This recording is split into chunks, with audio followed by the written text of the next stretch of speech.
There is no happy criminal. They're all pretending to be happy. Okay, they're all looking to get out. It's an illusion, that life. You know what I'm saying? Everyone thinks I'm on this, I'm earning this much. No, like I said, no one's ever come out of it well.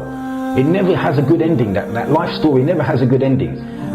Assalamu alaikum people, welcome back to another episode of Streets to Deen. Don't forget to leave a comment down below, like, share, subscribe, all of that. Assalamu alaikum. How you doing? Alhamdulillah, I'm all good, my bro. Could you introduce yourself, please? Yeah, I'm known as Dowies for the most part. My Muslim name would be Isa. I'm a revert now for 25 years. Could even be a touch over that. I'll stop counting. Yeah, it's about 25 years. I'm English, as you can probably tell. Just a normal guy, just do a building site job, live on a council estate in Luton, and that's pretty much my description. So you're from Luton, born and bred? I'm born and bred in Luton, yeah. Okay, alhamdulillah. I spent some time around here and there, but that's my hometown. Okay, alhamdulillah, alhamdulillah. So tell us a bit about your childhood, like growing up in Luton. What was that like? Okay, well, it's way different. So I was born in 1970. Okay. So 70s and 80s was my growing up era. Everything was different then. Obviously it would be, wouldn't it? And I grew up in what you would loosely call a Christian house. Yeah. But loosely called a Christian house. I mean, we would go to church if he was getting buried or getting married. Yeah. Other than that, there was no church. Yeah. Okay. So it wasn't a particularly religious upbringing. Alcohol, drink played quite a big part in houses, my English type of houses back then. Like people come around to visit, we drink. Yeah. Everyone had to have a drink, you know what I'm saying? It was the culture, I would be like 7 or 8 years old, asleep in bed, asleep. Yeah. And my dad would have a couple of mates, a few mates around, and they'd have a drink, and he'd call me from upstairs, make me come down and drink a glass of whiskey, and send me back up the stairs drunk, just so he could show his mates that I was, my son can drink. But that was just the era. You do it now, you get arrested. Yeah. But that was just the way it was. So yeah, it was a pretty normal upbringing. Grew up on a council estate in Luton throughout the 70s and 80s. Yeah. It was a pretty wild time, But alhamdulillah, we're here now. Yeah. Alhamdulillah. Live to tell the tale, brother, as it were, innit? Right? That's good. What would you say you were like in school, like school days? Mediocre, bruv. I mean, it was, coming from a working class background, education was never pushed. Okay. Homework was never enforced. I never done any homework. Okay, so my mum wasn't educated, and my dad was always either too busy at work and or with his mate, like having a drink or going out or something like that. So the education factor was never there. I was never pushed to be educated. Yeah. My dad's ambitions for me was to become a bricklayer. Yeah. So you could see where my sights were, my targets were set. That you be a bricklayer, that's a good trade. This is a working class mentality. Yeah. Yet next door to me, and they're still there now, Mr. and Mrs. Khan had 2 sons. One of them was turned into a barrister, and the other one is an IT expert. He works backwards and forwards in Dubai. He's got, mashallah, done really well for himself. Yeah. But they was pushed into education. Yeah. White working class kids, you're going to be a bricklayer. You're going to be a lorry driver. My dad was a lorry driver. He was steered into that that working class mindset. So what type of stuff would you and your friends get up to then, like during normal school life kind of thing, inside of school and outside of school?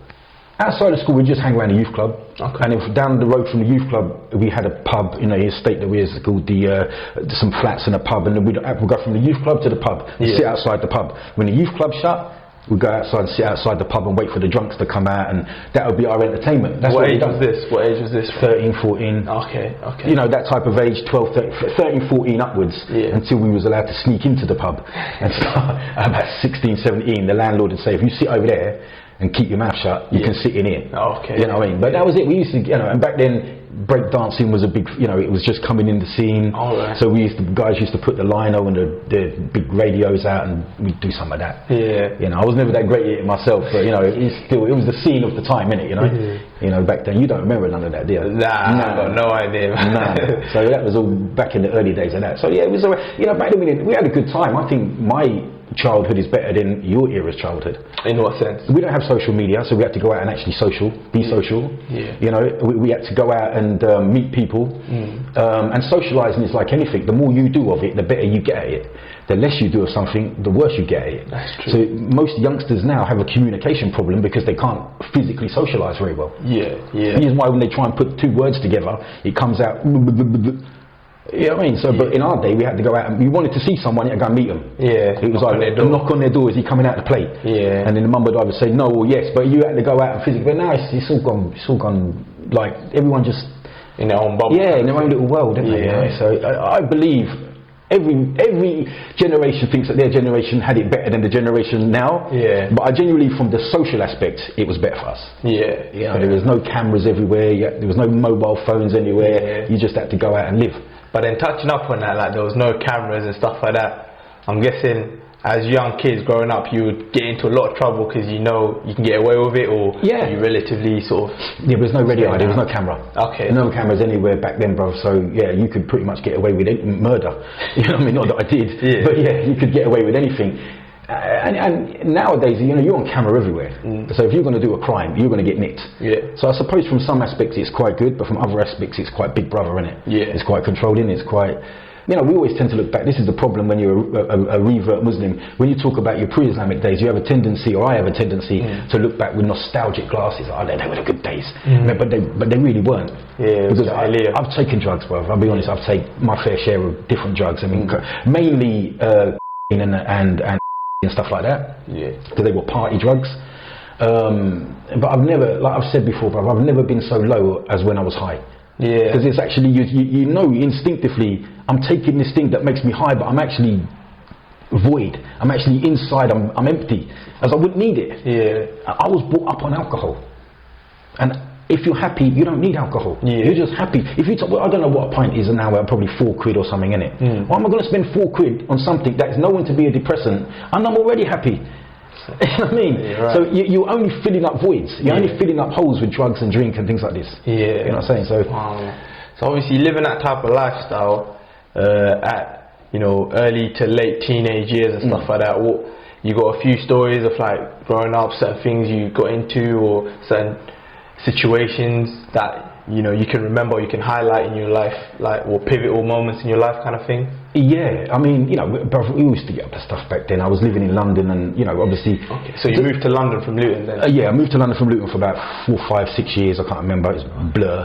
My life was a blur, you know, but it was a while, and there was great people that I was with in London, some very, very solid friends that I had there as well, and I was backwards and forwards.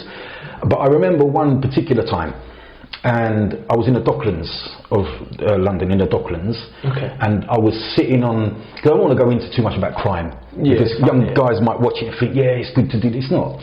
I don't know any. I know 3 criminals that have come out of the criminal world with anything. 3 that have come out of it unscathed, with a bit of money. The rest of them have either lost their money, been in prison, lost their families, gone crazy on drugs. So for the most part, for every one success story, there must be 10,000 negative stories. Yeah, of course. You know what I'm saying? So we're gonna. You can shed as much light as you want, but it's just to give insight on, you know, someone who might be in that life or who might sort of be thinking of going in that life. And you give an example and a lesson kind of thing. Yeah, bro. There is no life in that life. Yeah. There is no happy criminal. They're all pretending to be happy. Okay. They're all looking to get out. You know, no one's living that life out of. It's a false choice. It's an illusion, that life. You know what I'm saying? Everyone thinks, I'm on this, I'm earning this much. No, like I said, no one's ever come out of it well. It never has a good ending. That life story never has a good ending.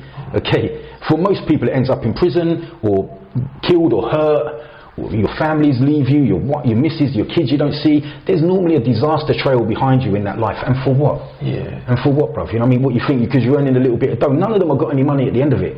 If you go down for 2 or 3 years, all them whatever thousands you had are gone. Okay. So I was sitting on the Docklands, and I was sitting on the edge of the dock, of the actual dock itself, with, you know, when they were still building Canary Wharf. Yeah. They were still constructing it, okay? And it was night time. It would have been 12 o'clock, more than 12 o'clock at night. I can't remember the exact time, but it was pitch night, okay? And I'm sitting there, and I'm high on, and I'm high on, and I'm high on. I've got a cocktail in me, okay?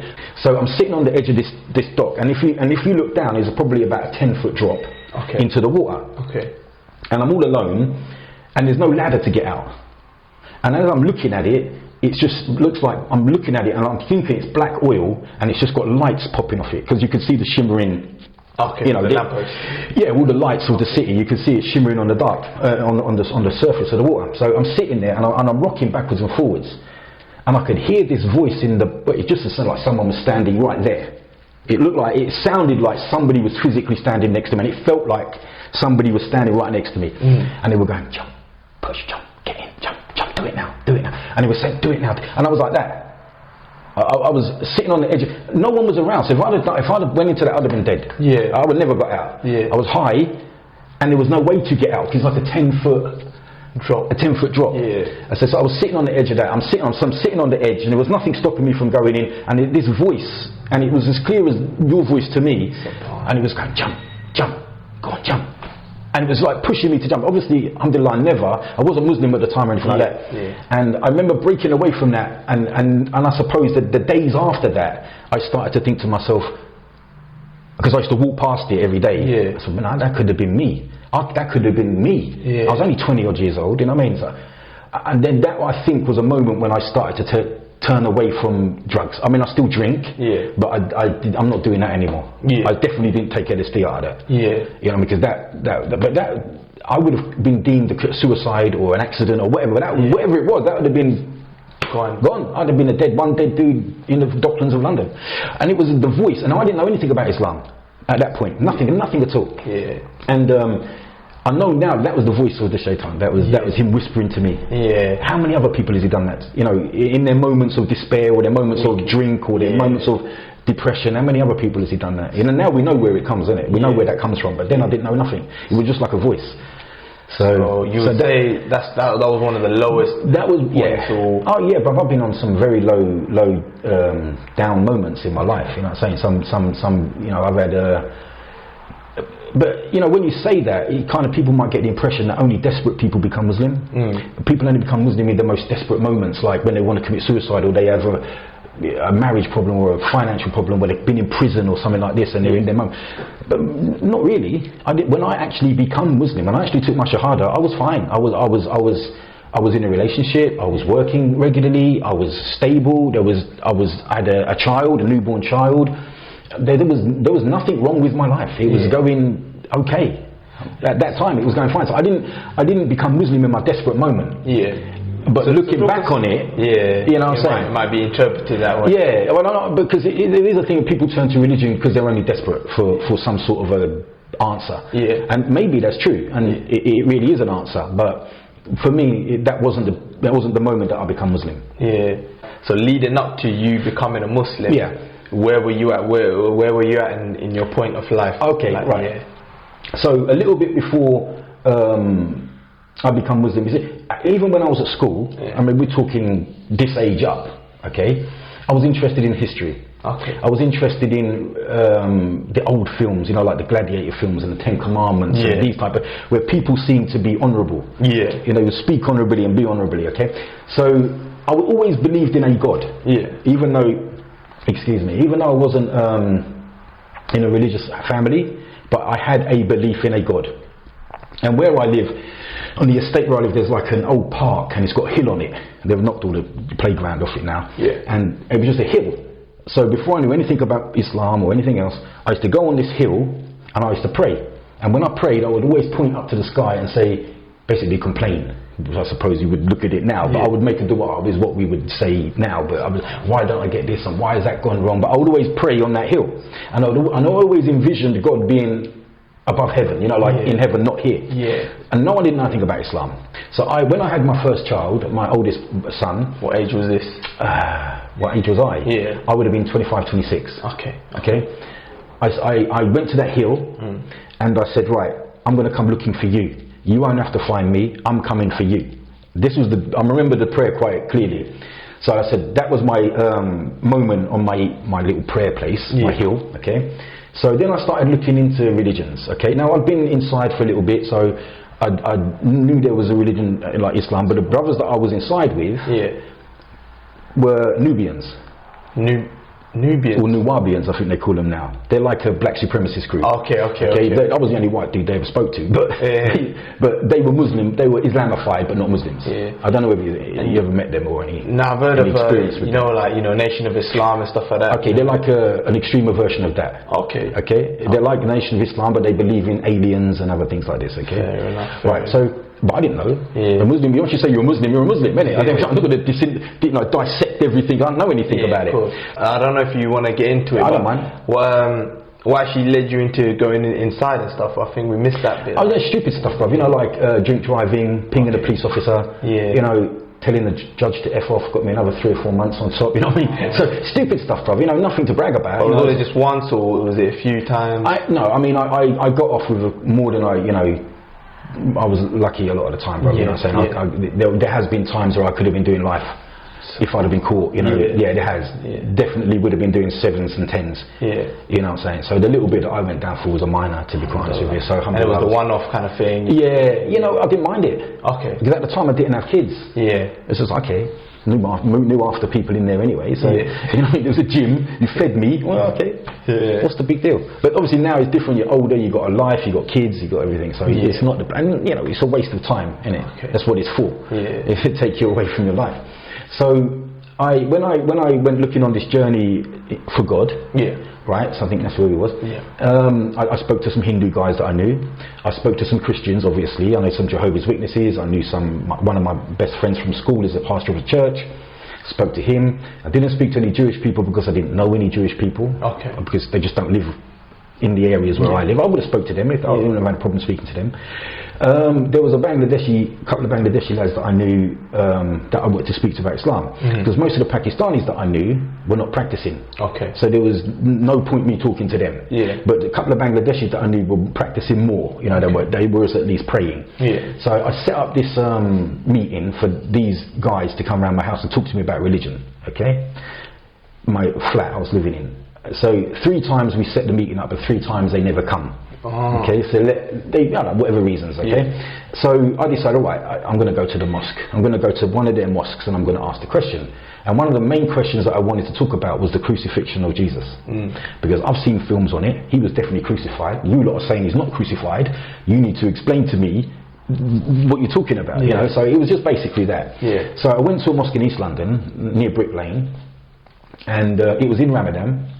And I went there with the intention, because I've looked at every religion, and I was trying to be as subjective as possible, as open as possible about it, and you know, not closed-minded. Like I said, I looked into Buddhism, I looked into different things, and so I went in the mosque. It was Ramadan, so it was before Taraweeh prayer. Okay. I didn't know nothing about Ramadan at the time. That it was Ramadan. I knew there was a Ramadan, but I didn't know it was Ramadan then. At the time. Yeah. So I went in and I sat down with this Arab guy. And I said, right, I have some questions, do you mind? And he said, yeah, no problem. So he sat down and he said, right, by the time you leave today, you're going to be a Muslim, I can tell. I said, I didn't even know what that meant. You know, I didn't even know, what do you mean by that? Well, how do you be a Muslim? So I started to ask him these questions, and he answered the questions about Jesus, and he started to talk a little bit about Tawheed and things like this. And he just hit me. So I said, that's it. Whatever it is I was looking for, I've heard the truth. And the truth and sincerity is a marriage. Yeah. You know what I mean? You get sincere people, but they're not guided to the truth yet in their journey. Yeah. For whatever reason Allah's decided, okay? Yeah. But when you get people that are sincere and they are exposed to the truth, it's like this. So, and I just become Muslim. I said, right, what do I have to do then to be this Muslim?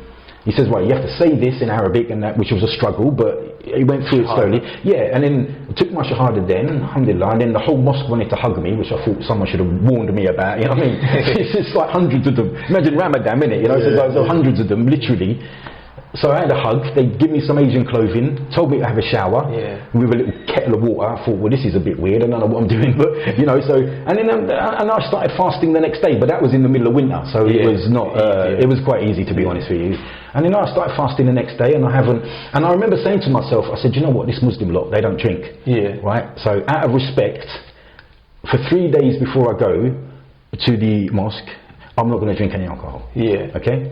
So for 3 days before I went to that masjid, particularly, I never drank any alcohol. I haven't drunk any since. So that was it. So I didn't even know that. If you'd have told me that before I took Shahada, I didn't know, I'll stay away from it, maybe, you know, these lot. Maybe there is a problem with them, you know what I mean? Yeah. But yeah, and then it was fine, bro. Because that's what I was going to touch up on. So you said you were about 25 or 26, yeah, something like that, yeah. You had a kid, you had a missus, and you decided to become Muslim. Yes. How did that affect your relationship with... Oh, it did affect it. Oh, for sure. So we was living in a flat together. Yeah. So for the initial couple of weeks or so after taking my Shahada, you know. And is it something? Sorry to interrupt, but is it something you had spoke about before you became? Yeah, no. She was receptive to looking into religion as well. Yeah. But not necessarily Islam. You know, some people say, yeah, I believe in a God, and that was it. Yeah. Okay, so excuse me. She knew I was going to the mosque that night. Okay. So when I come back, dressed in different clothes, Asian clothes, and with this thing on my head, she goes, "What the have you been doing?" You know what I mean? I goes, "Listen, love, I'm a Muslim now, you know, so everything's going to be like this." And you know, when you're a new Muslim, you're zealous and you're I don't know, you're excited, isn't it? You know, you're running on enthusiasm for the first 2 years. Yeah. You know what I mean? It's, you just top up with enthusiasm. Yeah. So I could shoot myself. I meant petrol when I done that, not a gun, by the way, right? Yeah. So after 2 or 3 weeks, it became clear that she wasn't going to become Muslim as quickly. Okay. So I moved into my parents' house. All right. Okay. Yeah. And some weeks after that, I don't know, months, could be 2 months or something after that, she did become Muslim. Alhamdulillah. Then her sister became Muslim. Then her sister's husband became Muslim. So and then her mum actually became Muslim. And they all from an English background as well, or? Her mum is English, her dad was Jamaican. Okay. Okay. But yeah, they're English. Yeah. I mean, if we're going into lineage, but they're English because they're born here. And my dad became Muslim. My mum became Muslim, and it just sort of spread out. Yeah. Because how it was with my dad was that at this point he was ill. He had heart problems. Yeah. And at 6 o'clock in the morning, my dad would always get up and go to the toilet, you know, as you do when you get older. And he would see the bedroom light on and me praying. Yeah. And he'd go, "Look, son, I don't know what it is about this religion, but whatever it is, you used to be coming home at this time when you were younger. Now you're getting up to pray at this time." Yeah. So he said, "Something's changed." So he said, take me to this mosque that you go to." And then he started to go to the mosque, and then he became Muslim. And he died some years back, alhamdulillah, but he had a massive lovely janazah and everything, you know what I mean? So it was cool, you know what I mean? Not cool that he died, but it was nice the way it was done. Yeah. And it was nice to know that as a revert, one of your parents died a Muslim. You know what I'm saying? That's the big thing, because most reverts are terrified that their parents and their family are going to die upon non-Islam. So so he became Muslim, and he used to go to the mosque by himself while he could. Towards the end of his life, he was immobile, but while he could, he'd drive there and pray. And the brothers used to make a right fuss of him, and that, you know. So he liked it. He used to go on holiday to Egypt with my mum, and he was Muslim. He used to pray out there with them, and that's it was good. So. And that wasn't really based upon the knowledge that I had about Islam, because I had no knowledge. I don't have any knowledge now, to be honest, not worth talking about. You know what I mean? I'm not a scholar or a da'i or anything like that, or a student of knowledge. But it was more about your character, your behaviour, the way you address people. Then, you know, they just see a change in that person and they go, "Wow, okay, this guy's changed." That is dawah. You know, just your change in your character and your manners is dawah. Yeah. And people underestimate the power of good manners, and being nice and just changing, and then just that people underestimate that, you know. Yeah. SubhanAllah. So how long you been Muslim for now? 25 or 26 years. And this is like a two-sided question. Since becoming Muslim, what would you say was the hardest thing you had to give up, and what would you say was the best thing you'd say achieved since becoming Muslim, kind of thing? The best thing I achieved since becoming Muslim was becoming Muslim. Okay. That is the achievement. Yeah. You know, in life you can be multi-million, billion-pound companies, you can achieve it. Just becoming Muslim is the achievement. Because if you stick upon that, you're going to Jannah. Yeah. That's what achievement is better than that. That's you know what I'm saying? So the achievement is in itself becoming Muslim and staying Muslim. Yeah. You know, because you can become Muslim, but how many people do we know become Muslim and then drop off? You know what I mean? So you got to keep yourself in the Deen, as well as become Muslim. You've got to keep yourself a Muslim on the religion. And you know, the things I had to give up, you know, at the time it was tough because I gave up my friends. Okay. A lot of my friends, a lot of them thought, you know what, this is just a phase. You know, Dowies going through a phase, he'll get over this, he'll be back down the pub in a couple of weeks or a couple of months, or, you know, people go through phases in life, innit, you know. So they said, "Oh, this is a phase." And then they realised a year down the line, it ain't a phase. They tend to emigrate from you. They tend to leave you, okay? Yeah. But it's okay, bro. I lost some friends, but I gained brothers.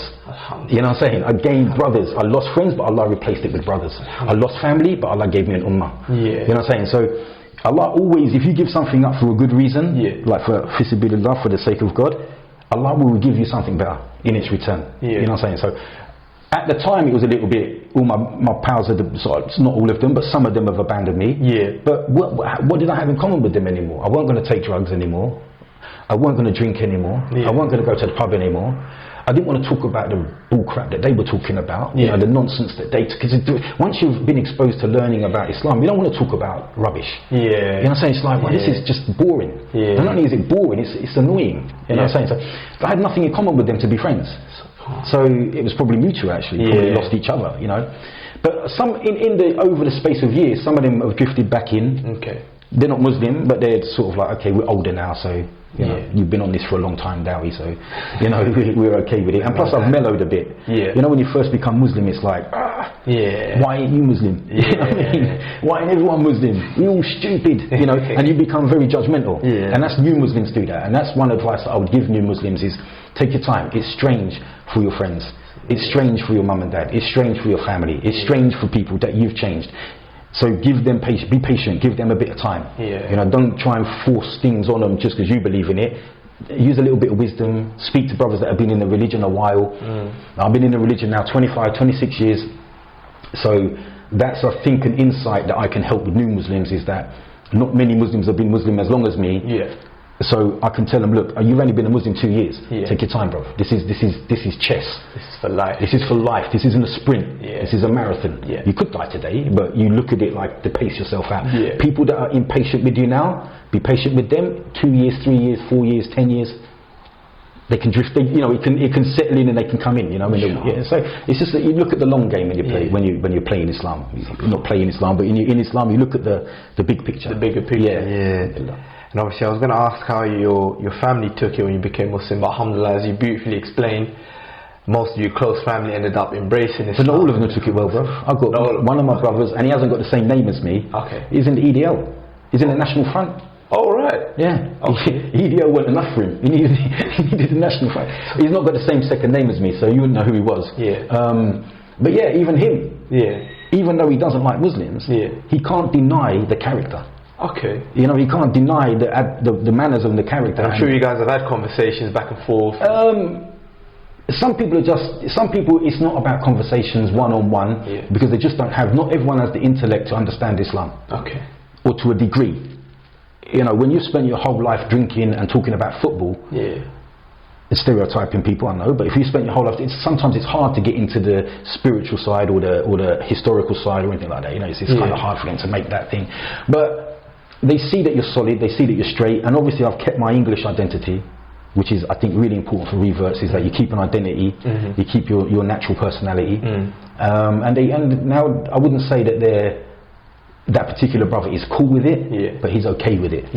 But I don't care. Either way, I'm not in it for him. I'm not in it for you. I'm not in it for anyone. I'm in it for fisabilillah. That's it. I don't care who's upset about it or who's happy about it. I'm not going to change. Inshallah, if Allah keeps me, I'm not going to change. Inshallah. So overall, how would you say Islam has changed your life then? Kept me alive. I would have been dead. I would have been dead. Yeah, for sure. Many people that I've known from my era are dead. Due to alcohol and drugs? Alcohol, drugs, depression, illness, this. But alhamdulillah, because I stopped doing it. Like I said, 3 days before I went to the first time that I went to the masjid, the mosque. That's kept me alive, man, because I wouldn't have been who I am now. I'm still, alhamdulillah, I'm healthy, I have a bit of energy, I still go to the gym. So my life quality is high, mashallah, alhamdulillah. I'm very happy that I take my son to the gym, boxing. I've different sons. I can still interact with them. I can still. None of them can outlift me. None of them can outtrain me. Look at my head now. You know. But for me, when I was 11 or 12, my dad had his first heart attack. By the time I was 13, 14, he'd had multiple operations, and he had 3 triple bypass operations, a defibrillator, a pacemaker, this. So he was physically no good. You know, me, alhamdulillah, I'm physically capable because Islam keeps you young. It keeps you away from drink, it keeps you away from drugs, it keeps you away from crap food, it keeps you away from girlfriends and things like that. So it keeps your life kind of clean, which keeps you looking young. And acting young, you know. So you know, I'm 50 plus and I still feel okay. And compared to other guys my age, they're shot. So that's one of the biggest noticeable changes is physically, and obviously my character as well, brother. I mean, you know, I wouldn't have been exposed to the information I've been exposed to. I wouldn't have been happy. Why was I drinking? Yeah. Because I was unhappy. To fill a void. Yeah. Why was I taking drugs? What? To fill a void. I don't need it now. I haven't needed it for decades. Alhamdulillah. So imagine what, you know, all of them things I don't need. Yeah. So before you used to keep yourself busy, obviously with drinking and drugs and stuff. After Islam, how would you say you keep yourself busy, or how would you keep yourself active? You travel a lot? I used to. You work? Okay. I used to travel. I spent quite a lot of time backwards and forwards to Morocco. Okay. I think we spoke about this briefly having a coffee, didn't we? Yeah. At said time I was married to Moroccan, but she was living here when I met her. Okay. And you know, going backwards and forwards to Morocco, which I love the country and I love the people there. Yeah. And I opened 2 gyms. One gym, London gym, is still there, someone else owns it. Okay. In Revert in Morocco, and I had it with partners. I had a partner in this country, we opened it together. Yeah. And then I sold my share of that, and then some years later I opened another gym called Monster Gym. In Morocco? In Morocco as well. Yeah. So, you know, I love the country and I love the place. All right, my ties are severed to it now, in a sense. But it was cool. Yeah, I like that. So I spent my time, but most of my life I've been working in construction. Okay, you still do that to this day? Still do that to this day. And when I'm giving when I do Dawah, if you go onto my channel, I'm sure you'll put something in the put a link below. I don't know how to do links here and links there. But it's mostly just live Dawah at work. Okay. You know, no one knows I'm filming it. I'm just sort of got the phone on my chin. But that's just me interacting with the people around me at work and giving them Dawah to the best that I can. It's a bit colourful, their language, because they don't know they're being filmed. But alhamdulillah, it's good to show people that, look, these stereotypical English people, and when we say English we mean white people, don't we? Okay, let's be honest, okay?